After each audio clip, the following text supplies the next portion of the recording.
Welcome back to some Alaskan real estate advice, and today I want to talk about some horror stories, so some things you should be on the lookout for. First off, probably the most important thing in your house is the heating system.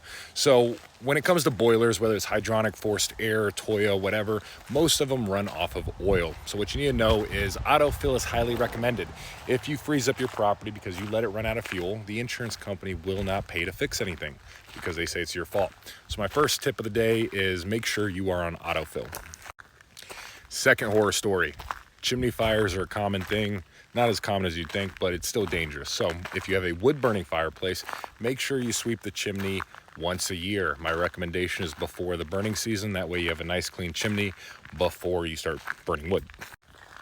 Next up is internet and cell phone service. Starlink is available pretty much everywhere. Our main internet company is GCI, and then you got ACS as well, but they suck, so don't really plan on using that much. But everybody loves Starlink, no one's complaining about that. And cell phone service, you got two options. You got Verizon and AT&T.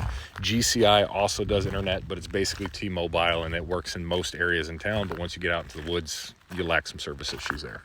And lastly, the big nasty poop monster in your backyard. Make sure you take care of that thing. Your septic system, if you're not in town, you're gonna have a septic, you're not gonna have a sewer line. So if you are on a septic, make sure you only flush pee, poop, and toilet paper down the drain.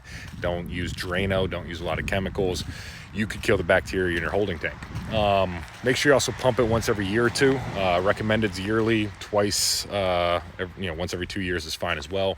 But make sure that you stay on top of your pumping, because otherwise you can deteriorate your system too. The average cost of a septic system in Fairbanks is between $12,000 and $30,000, depending on what kind of septic you need. So that's the horror stories, the tips, and the main things you should look out for. Other than that, you got neighborhoods, you got foundations, you got permafrost, all those kinds of things, but we'll save that for another video. Have a great day and enjoy the weather. It's pretty nice out.